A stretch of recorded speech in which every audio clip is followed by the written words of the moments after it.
Il arrive un jour que les marmots ne soient plus des marmots. Oui, c'est horrible, ils grandissent. Alors c'est dur pour eux parce que, souvenez-vous de votre propre puberté. Et puis c'est dur pour les parents parce qu'on ne sait pas exactement toujours comment il faut se comporter face à ces changements. Comment parler de la puberté avec nos marmots, chapitre ados. Ah non, c'est l'inverse. C'est comment parler avec les ados, chapitre marmots.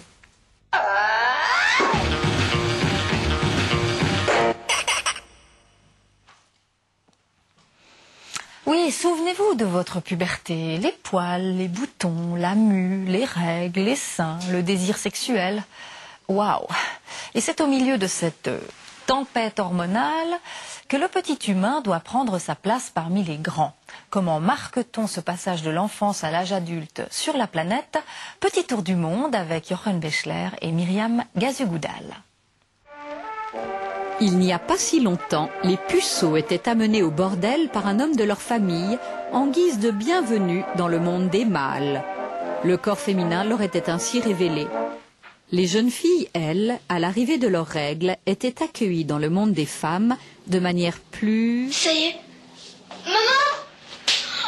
claquante. Mais c'est une tradition, on fait toujours ça aux filles. Ça donne bonne mine pour toute la vie. De tout temps, à travers notre chère planète, le passage entre le monde de l'enfance et l'âge adulte a été célébré.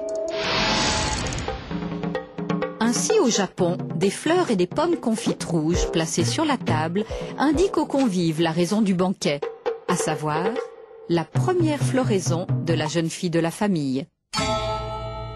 À Bali, la jeune fille porte un diadème en or.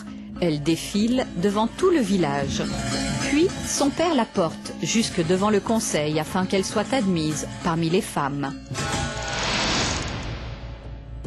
Chez les Amérindiens, l'arrivée des premières règles est l'événement socio-religieux le plus important. La jeune fille est initiée au secret de la féminité, puis la fête dure plusieurs jours.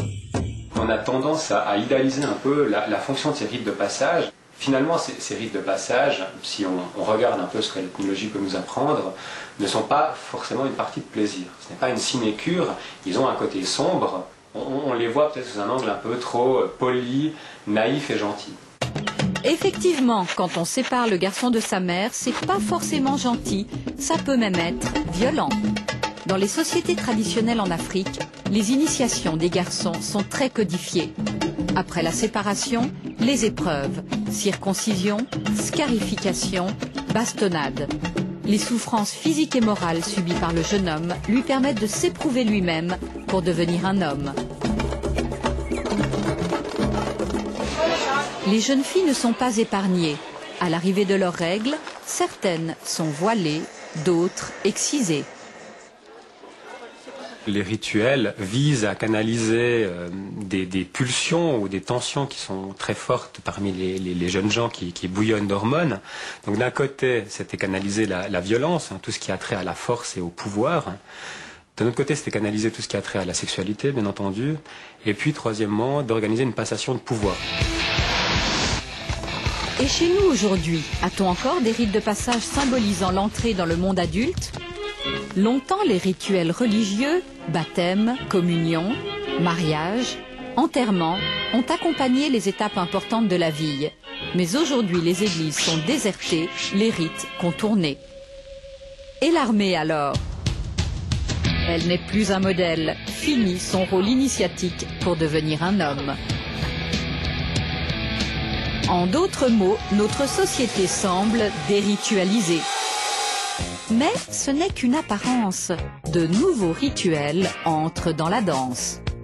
Les jeunes gens se réinventent une ritualité entre pairs, dans certaines situations, une micro-ritualité, et dans certains cas, des rites qui peuvent avoir un côté aussi assez morbide, c'est-à-dire en fait de jeunes gens qui se mettent en danger, scarifient leur corps, font des expériences limites en termes d'alcool, de mise en danger de soi, de conduite en état d'ébriété ou tout simplement trop vite, et effectivement toujours dans une perspective de vie. Ce n'est pas des pratiques mortifères, elles ne visent pas le suicide, elles viseraient à expérimenter certaines limites, à expérimenter ce qu'est la vie, à se sentir exister et en fait à se projeter dans l'avenir. Et pour les ados qui ne se frottent pas aux expériences limites, le droit de vote ou le permis de conduire joue un rôle symbolique important. et incarne aujourd'hui dans notre culture l'entrée dans le monde adulte.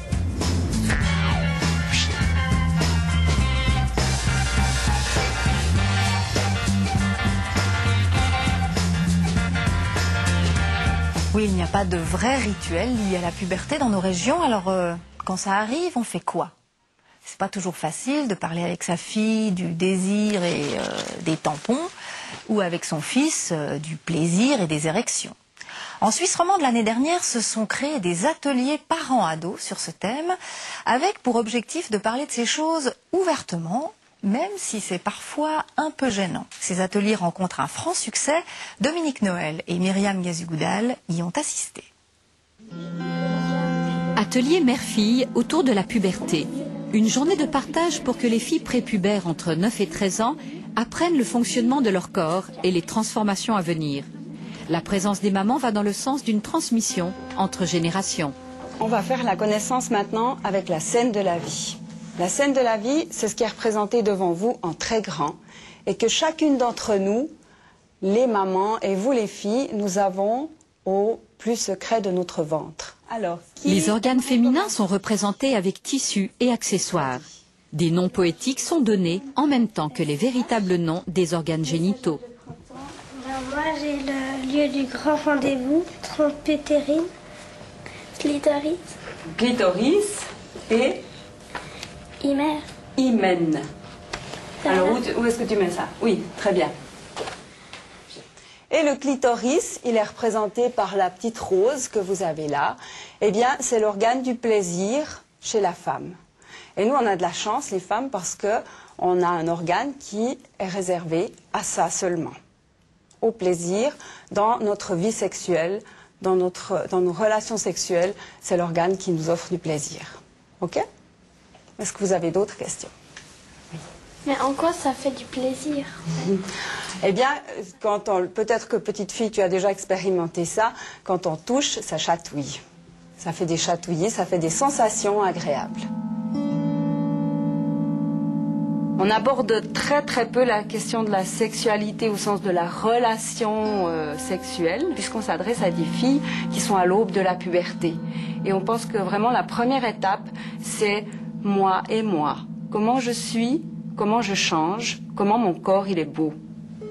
Séance de relaxation où les filles sont invitées à visualiser leurs hormones. Les copines œstrogènes sont de vrais amis et de vrais artistes. Avec beaucoup de tendresse et d'efficacité, elles te transforment peu à peu en femme. Un jour, pendant cette puberté, vous allez vivre vos premières règles. Est-ce que quand vous aurez vos règles, vous avez envie qu'on fasse une fête? Vous avez plutôt envie qu'on fasse rien du tout et que personne ne le sache?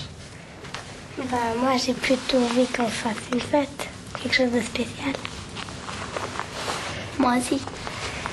Qu'est-ce que j'aimerais bien qu'on fasse, parce que c'est quand même un grand jour, que je puisse choisir mon menu du repas du soir et puis qu'on sorte ou bien on fasse un truc. C'est tout un développement chez les jeunes filles et qu'on doit accompagner et qui est quand même comme un rituel, quand même quelque chose d'important. Quand on sait que les règles, ça peut faire mal, les seins qui poussent, les poils qu'on doit enlever, enfin quelque chose d'assez négatif. Et puis là, ce que j'apprécie beaucoup, c'est que c'est positif et que c'est beau. Dans le cycle chaud, en fait, on se concentre surtout sur la femme. Et puis, on parle de nous, quoi. Qu'à l'école, il y a des garçons aussi. Et puis, suivant quelle question tu poses, ça va faire l'hilarité générale. Et puis, tu te sens bête et puis tu n'oses pas poser des questions. Est-ce que ce n'est pas bien la masturbation? Quel mot faut-il dire si on veut aborder une fille?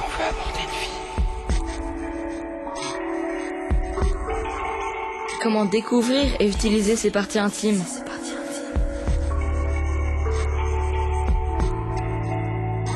Est-ce que les rapports sexuels entre jeunes peuvent ou doivent se faire chez les parents de l'un ou l'autre?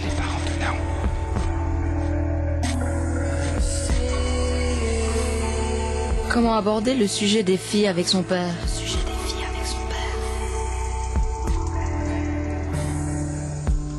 Les garçons ont aussi leur atelier père-fils. Ici, l'approche est un peu différente, moins physiologique et plus axée sur le plaisir. Les thèmes abordés sont sexualité, amour et sentiments. Avant l'atelier, les jeunes font parvenir aux animateurs les questions qui les préoccupent. Là, il y aurait aborder les filles, la gêne d'aborder les filles, être amoureux, qu'est-ce que ça veut dire? Faire l'amour, cela se passe comment? C'est effectivement peut-être quelque chose qui est encore différent de tout ce qu'on a évoqué. Et puis là, lors des premières éjaculations, peut-il y avoir des saignements? Et puis là, c'est est-ce que le plaisir d'une femme change avec la taille du pénis? Dans cet atelier, les jeunes ont entre 13 et 15 ans. Ils ont accepté d'être filmés, mais par pudeur, n'ont pas voulu être reconnus. Par catégorie, et puis on passe dans la pièce d'à côté. Ben voilà, c'est une journée, on va parler d'intimité, mais on ne va pas entrer dans votre intimité. On va vraiment s'arrêter sur un plan très général de la sexualité. Puis vous allez jusqu'où vous avez envie d'aller, dans ce que vous avez envie de dire, aussi bien les papas que vous, les adolescents. C'est mon père qui m'en a parlé. Et puis, vu que je me posais un peu des questions sur la puberté, la sexualité, ben ça me disait bien d'essayer. C'est des questions qui sont des fois assez difficiles d'aborder entre son fils et soi-même. Avec d'autres personnes, on pouvait les aborder beaucoup plus facilement et ça m'a bien tranquillisé. C'est aussi bien qu'il y ait le père, ça renforce le lien. Et puis après on a plus de facilité de parler de ces choses avec son père plus tard. Le père est un repère, hein, justement, un espèce de repère inconscient dans l'élaboration de la masculinité de son fils. Et puis en ce sens, notre atelier a... C'est un de ses buts, l'idée de redonner la foi, en tout cas la confiance aux papas, qu'ils ont la capacité et le potentiel d'incarner ce modèle pour leur enfant. Le travail au cours de la journée se fait par moments en groupes séparés. Les pères d'un côté, les ados de l'autre. Un partage important pour les jeunes, juste entre eux et l'animateur.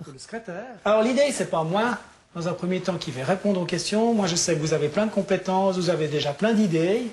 Alors pour vous, qu'est-ce que ça veut dire être amoureux? Qu'est-ce que c'est comment? Quelle sensation ça fait? On est joyeux et puis on pense toujours à la fille qu'on est amoureux. Ouais, on a de la peine à se concentrer à l'école. On se repose trop à elle. Une sensation comme ça de... Ouais, de planer, d'être dans les nuages, comme ça. Ouais, être distrait. On n'a pas tellement les pieds sur terre et puis... Ouais, on se sent léger, comme on dit. Hein. D'accord, ouais. On sait que même déjà un petit garçon... Après les échanges entre ados, sans leur père, tout le monde se retrouve ensemble autour de la sexologue.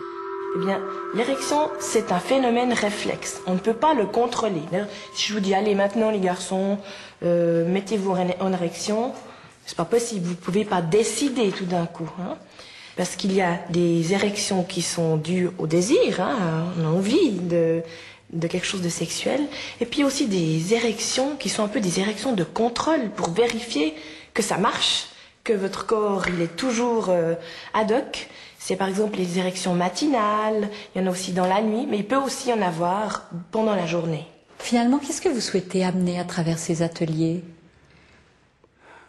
Moi, j'aimerais que ces jeunes retiennent la notion du plaisir.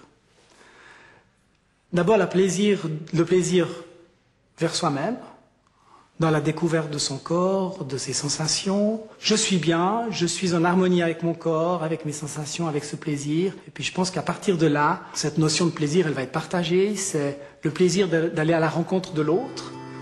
Ce type d'atelier rencontre de plus en plus de succès et se développe dans différents cantons de Suisse romande. C'est la taille, hein, je crois. Un souvenir qui est chouette, qui est positif. Ça peut être un moment, un endroit. Et si on n'a pas envie ou qu'on n'a pas la possibilité de suivre ces ateliers, comment on fait pour parler de ça avec nos ados? Alors c'est pas facile parce que des fois on nous dit qu'il faut faire comme si de rien n'était, qu'il ne faut rien dire parce que la sexualité des adolescents ne nous regarde pas. Et puis des fois on nous dit qu'il faut parler de tout sans tabou. Daniel Flammenbaum, auteur de ce livre, Femme désirée, femme désirante, elle tient une théorie selon laquelle c'est le discours des parents qui fait la sexualité des enfants. Avec elle, Stéphane Fell et Myriam Gazugoudal vous ont préparé un petit Restons zen.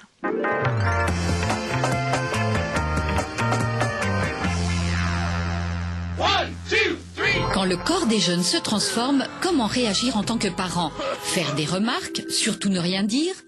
Il n'est pas question de faire comme si de rien n'était, alors que justement, on les voit se transformer, on leur demande s'ils sont bien, s'ils arrivent à accueillir ces transformations, s'ils peuvent se sentir à l'aise dans ce qui leur arrive, avec effectivement ces modifications de la voix, des poils et des seins. Il faut savoir qu'ils sont dans un passage délicat de leur vie et que nous avons à les soutenir, à les propulser et à être à l'écoute, mais pas du tout à être intrusif. Pour ne pas être intrusif, quelle est la limite à ne pas dépasser?